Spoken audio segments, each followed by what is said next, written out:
오늘은 예수님께서 죽음을 이기시고 다시 살아나심을 기념하는 그 부활절입니다. 사람들은 기독교를 부활의 종교라고 그렇게 부릅니다. 그렇습니다. 만일 부활이 없었다면 기독교는 존재하지 않았을 것입니다. 그러므로 부활은 기독교에 있어서 가장 중요한 사건입니다. 그렇다면 예수님의 부활이 왜 이토록 중요한가? 부활은 예수님께서 생명의 주인이심을 증거하기 때문에 그렇습니다. 사랑하는 여러분, 예수님은 생명의 주님이십니다. 사망의 권세가 결코 이길 수 없는 생명의 주인이십니다. 예수님은 인류의 죄값을 치르기 위해서 십자가에서 죽으셨습니다. 그럼에도 불구하고, 분명히 죽었음에도 불구하고, 죽어서 무덤 속에 묻혔음에도 불구하고 사망은 그분을 붙들고 있을 수 없었습니다. 죽음은 생명의 주님 앞에서 그 힘을 발휘할 수 없었습니다. 여러분, 빛이 들어오면 어둠이 떠나갑니다. 그렇죠? 마찬가지로 생명의 주이신 예수님 앞에서 죽음은 감히 머무를 수가 없었습니다. 그래서 사도 베드로는 이렇게 말합니다. 사도행전 2장 24절의 말씀입니다.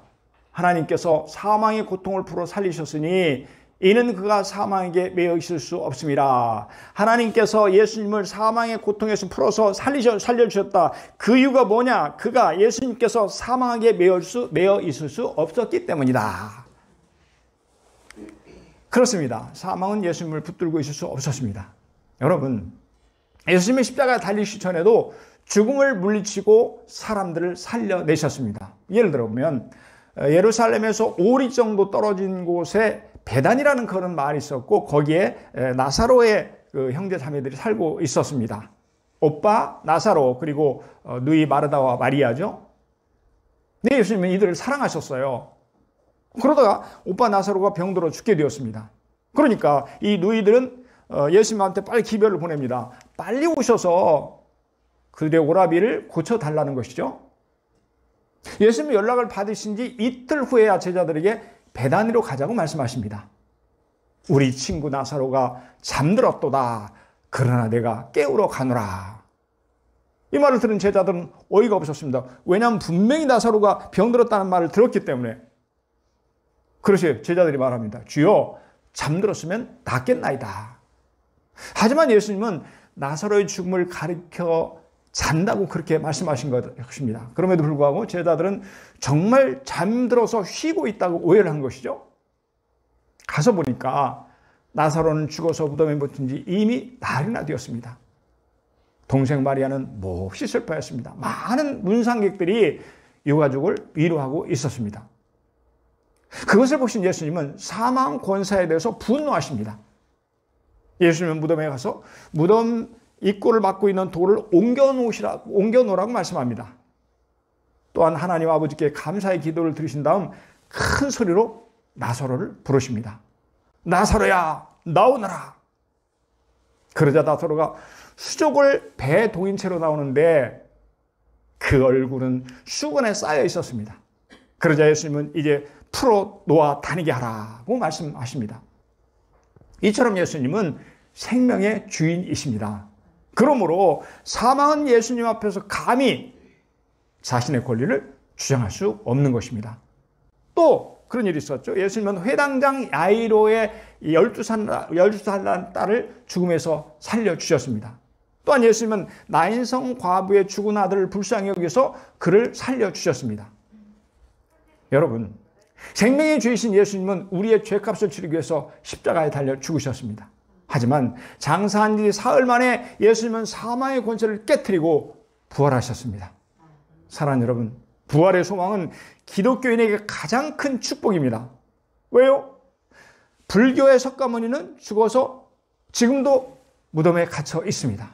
공자도 무덤에 갇혀 있습니다. 마호메트도 무덤에 있습니다. 오직 생명의 주이신 예수님만이 무덤에서 살아나셨습니다. 여러분, 그래서요, 다 시체가 있는데 예수님 시체만은 없고, 그래서 무덤은 텅 비어 있습니다. 하나님께서는 많은 증인들을 통해서 예수님의 부활을 증거해 주셨습니다. 그럼에도 불구하고 지금도 여전히 예수님의 부활을 믿지 않는 사람들이 있습니다. 예를 들어서 이 말년의 정신병자로 거리를 헤매다가 젊은 나이에 죽은 철학자 니체는 이런 말을 합니다. 일요일 아침 천하의 종소리를 듣는다. 저것은 로마의 사형수 나사렛 예수가 죽었다가 살아났다고 말했기 때문이다. 하지만 그 증거는 어디에도 없다. 하지만 여러분, 과연 정말 그 증거가 없나요? 수많은 증거들이 우리 앞에 있습니다. 그 중에 하나는 빌라도의 보고서입니다. 터키 이스탄불에 가면 1700년이나 된 성 소피아 사원이 있습니다. 아주 유명한 그런 사원이죠. 그런데 그곳에 소장되었던 비밀 문서 하나가 발견되었습니다. 그리고 그것이 가이드 포스지에 소개되었습니다. 제목을 보니까 예수님의 체포, 신문 및 처형에 관한 빌라도의 보고서, 예수님의 체포, 신문 및 처형에 관한 보고서입니다. 당시 유대를 통치했던 로마의 빌라도 총독이 로마 황제 티베리우스에게 보낸 보고서입니다. 각하에게 문안드립니다. 제가 다스린 지역에서 최근 수년 동안 일어난 사건은 나라의 운명까지도 변하게 할지 모르는 일이기에 각하께 소상히 알려드리고자 합니다. 원하지는 않았지만 폭동이 걱정이 되어 희생양으로 예수라는 청년을 십자가에 처형했습니다. 그리고 다 끝난 줄 알았는데 더 큰 혼란에 빠지게 되었습니다. 그 이유는 그가 부활했기 때문입니다. 충분한 수의 병정으로 하여금 예수의 무덤을 지키게 하시나 무덤은 텅 비었고 제자들은 예수의 부활을 전파하고 있습니다. 예수의 생애는 마치 진흙이 토기장이의 손에 있듯이 모든 것이 그의 손에 있음을 증명하고 있습니다. 그는 물을 포도주로 만들 수 있었습니다. 그는 바다를 잠잠하게 하고 폭풍을 멈추게 하고 고기를 잡아 그 입에서 은전을 얻어낼 수 있었습니다. 따라서 자신이 메시아라는 그의 주장이 사실일 수밖에 없다고 감히 말씀드립니다. 십자가 옆에서 백부장 마르커스가 말한 것처럼 이 사람은 하나님의 아들이었다고 저는 말하고 싶습니다. 각하, 이것은 제가 할 수 있는 한 사실대로 기록한 것입니다. 저는 각하의 가장 충실한 신하입니다. 본디오 빌라도. 이런 내용입니다. 당시에 이제 예수님을 처형하라고 지시한 본디오 빌라도, 우리 사도신경을 읽을 때마다 계속해서 읊는 그 본디오 빌라도가 로마 황제에게 올린 보고서입니다. 그래서 지금도 귀중한 역사적인 자료로 보관되어 있습니다.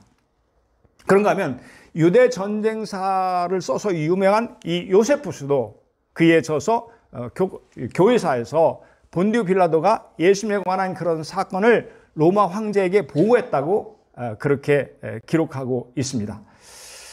이러한 역사적인 사실 말고도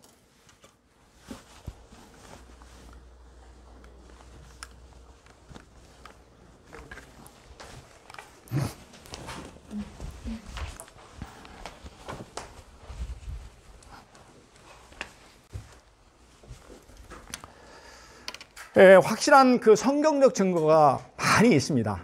오늘은 오늘 본문은 마태가 기록한 부활의 증거들입니다. 그렇게 말씀하시죠. 6절입니다. 그가 여기 계시지 않고 그의 말씀하신 대로 살아나셨느니라. 와서 그의 누우셨던 곳을 보라. 예. 여러분, 예수님의 부활은 예언의 성취입니다.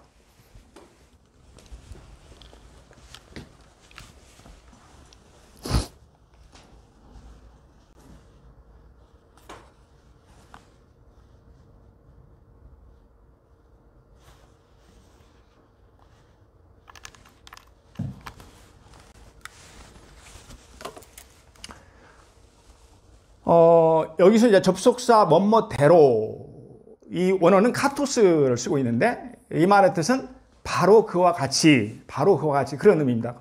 그러니까 예수님께서 말씀하신 그대로 살아나셨다는 사실을 강조하고 있습니다.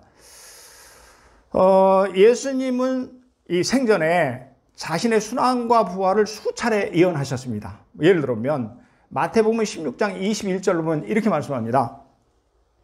이때로부터 예수 그리스도께서 자기가 예루살렘에 올라가 장로들과 대제사장들과 서기관들에게 많은 고난을 받고 죽임을 당하고 제3일에 살아나야 할 것을 제자들에게 비로소 가르치시니.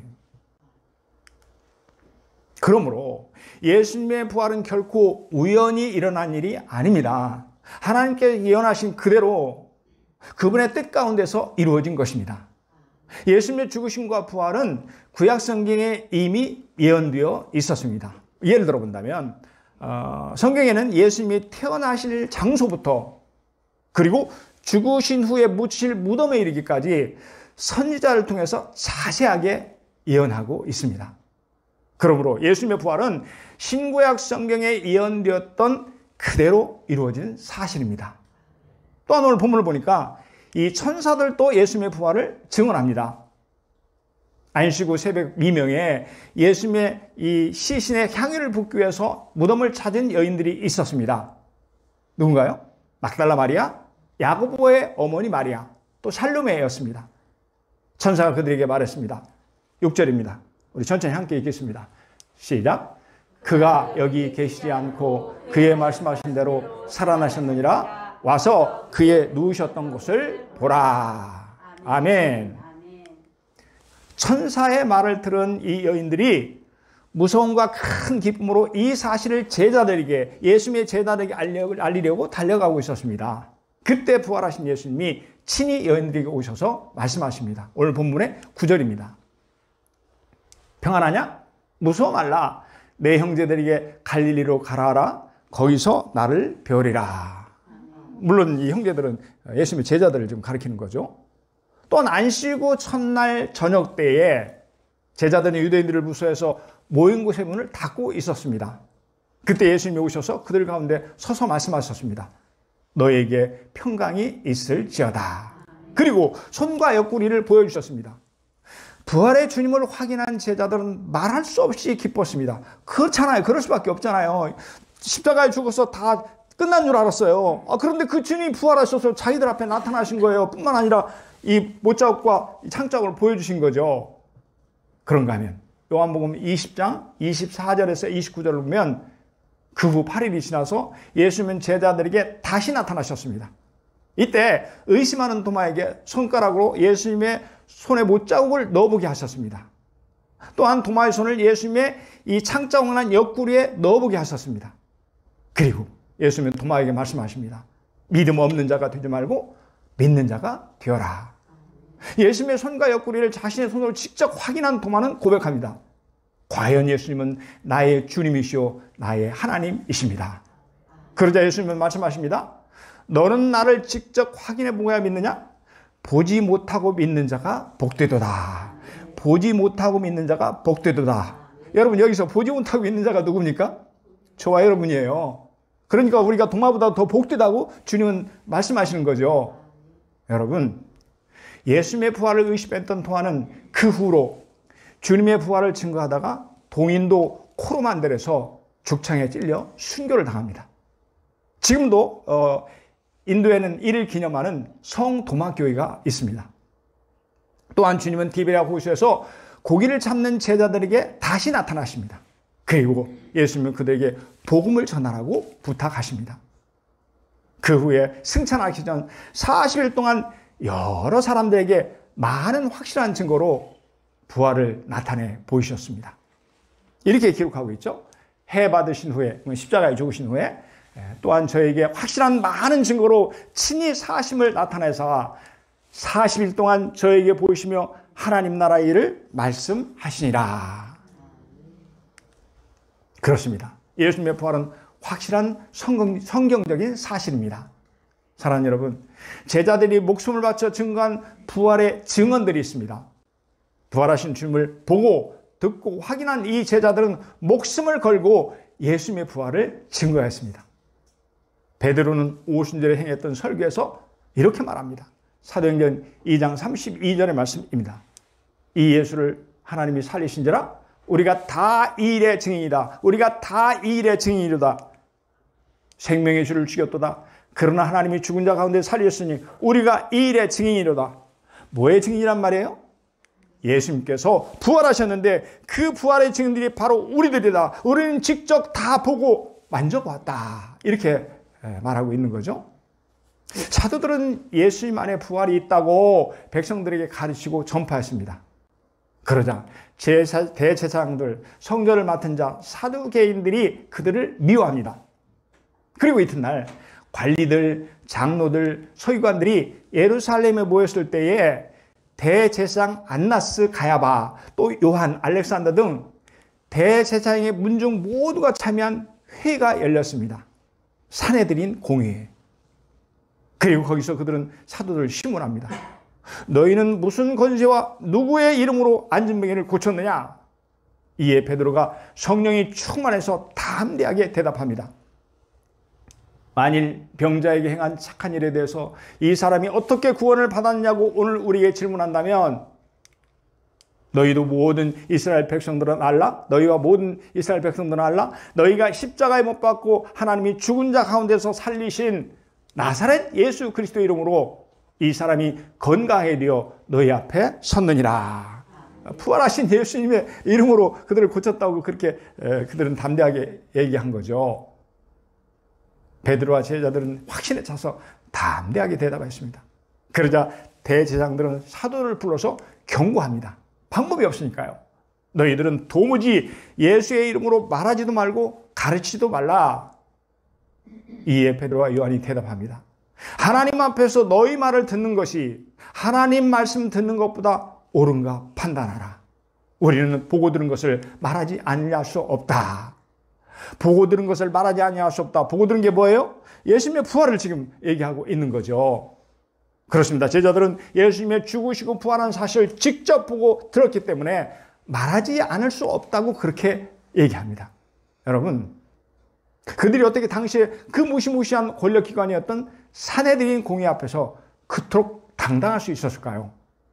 그 누가 자기의 소중한 목숨을 조작된 거짓말을 위해서 내놓는 사람이 있을까요? 그렇습니다. 제자들은 예수님의 부활이 목숨을 걸고라도 증언할 수 있는 역사적인 사실이었기 때문에, 예수님의 부활이 최고의 가치가 있는 진리였기 때문에 담대히 선포했던 것입니다. 우리 사도행전 4장 34절 말씀 함께 천천히 읽겠습니다. 시작. 사도들이 큰 권능으로 주 예수의 부활을 증거하니 무리가 큰 은혜를 입어. 아멘. 여러분, 예수님의 부활의 사실을 어떻게 이보다 확실하게 증명할 수 있을까요? 근데 성경의 사실뿐이 아닙니다. 뿐만 아니라 우리 역사 속에도 뚜렷한 증언이 있습니다. 옥스퍼드 대학의 역사 교수였던 토마스 아놀드는 말했습니다. 나는 여러 해 동안 과거의 역사를 연구하고 그 사실을 조사했다. 이에 대하여 기록한 문헌과 유물을 고증하여 그 사실 여부를 조사했다. 그런데 그리스도가 죽었다가 다시 살아나셨다는 사실보다 더 분명한 사실을 인류 역사에서 나는 볼 수 없었다. 아주 유명한 분이에요. 유명한 역사학자입니다. 그가 그런 말을 한 거죠. 여러분, 만일 예수님의 부활이 거짓이었다고 한다면 기독교는 지난 2000년 동안 꾸준히 전파될 수 없었을 것입니다. 팡세의 저자였던 이 파스칼은 이런 말을 했습니다. 만일 예수의 제자들이 서로 의논해서 부활을 거짓으로 만들어냈다고 가정해보자.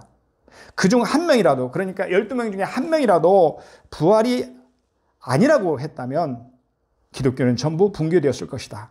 그러나 제자들은 목숨을 잃으면서까지 예수님의 부활을 증거했다. 이래도 믿지 않는다면 우리는 그런 사람과 대화할 필요가 없다. 이것은요, 그 초대교회 역사가였던 요세푸스가 교회에 기록된 예수님의 12제자의 순교일지의 내용입니다. 베드로 사도는 우리가 잘 알려진 대로 네로 황제가 박해를 했을 때 로마에서 십자가에 거꾸로 매달려 죽었습니다. 그리고 사도 바울은 로마에서 네로의 박해 아래서 칼에 목이 베어서 순교했습니다. 그렇죠? 그리고 그 이후에 세베대의 아들 야고보, 또 빌립, 다데오, 그런가 하면 베드로의 동생 안드레, 바돌로메, 마테, 알페의 아들 야고보, 열심당원 시몬, 사도 요한, 누가, 마가, 마띠아 등 모든 제자들이 한결같이 순교합니다. 뭘 위해 순교하냐면 바로 부활하신 예수님을 증거하다가 그렇게 순교한 거죠.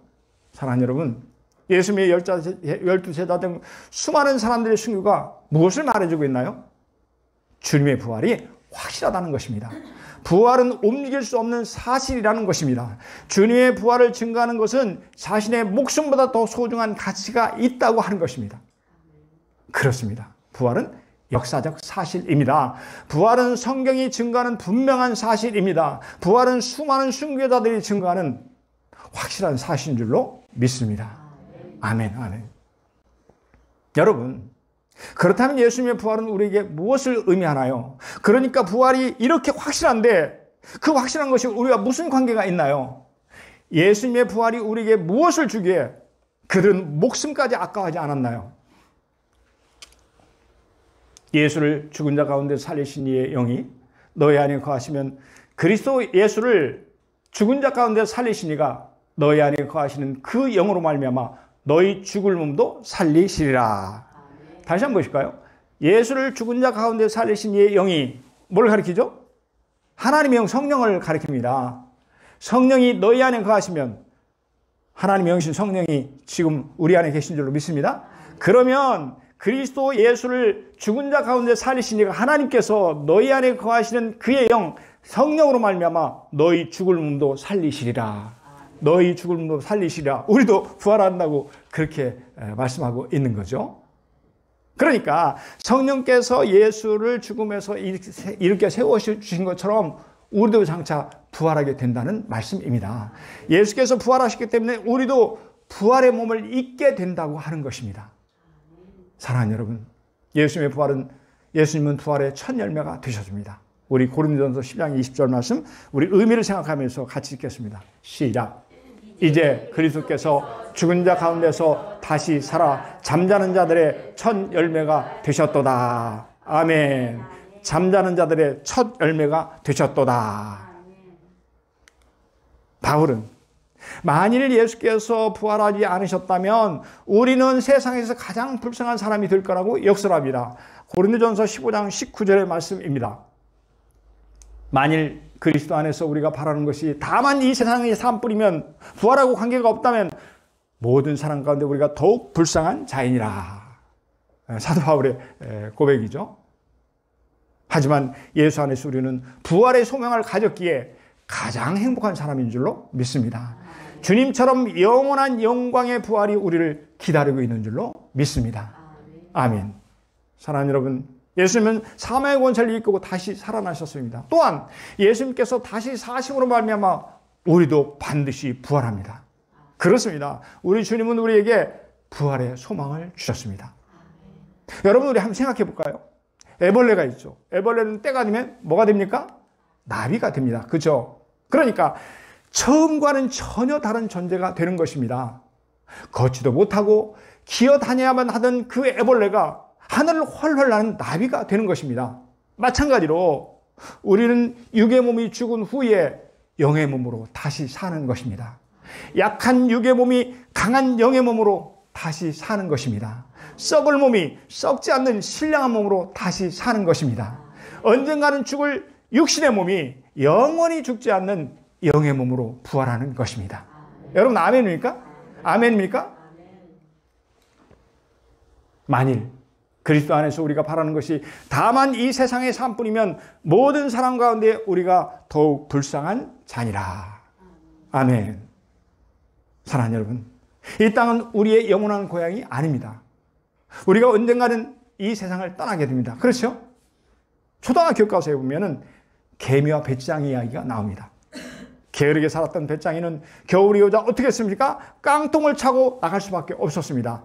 하지만 부지런히 겨울을 준비한 개미는 따뜻한 집에서 행복하게 살았습니다. 마찬가지로 이 땅의 삶이 끝나고 새하늘과 새 땅이 열릴 그때에 우리에게 부활의 영광이 임하게 될 줄로 믿습니다. 주님과 함께 우리도 부활할 줄로 믿습니다. 천사들과 함께 부활할 줄로 믿습니다. 그러므로 부활은 우리로 하여금 목숨보다 더 귀한 영광을 누리게 할 줄로 믿습니다. 그렇습니다. 예수님의 부활로 말미암아 부활이 보장된 우리는 이 세상에서 가장 행복한 자들입니다. 그래서 부활의 소망은 모든 역경을 이기고도 남습니다. 말씀을 정리합니다. 예수님은 우리의 죄를 사하시기 위해서 십자가에 달려 죽으셨습니다. 하지만 사망 권세를 이기고 3일 만에 부활하셨습니다. 부활은 역사적인 사실입니다. 부활은 성경적인 사실입니다. 제자들을 비롯한 수많은 사람들이 부활의 주님을 만났습니다. 또한 그들은 목숨을 바쳐서 부활의 증인이 되었습니다. 그러므로 부활의 영광은 우리 목숨보다 더 큰 가치가 있는 줄로 믿습니다. 부활은 장차 천국에서 우리가 누릴 영원한 영광의 삶인 줄로 믿습니다. 부활의 소망은 그 어떤 어려움도 이겨내는 놀라운 하나님의 능력이 될 줄로 믿습니다. 아멘.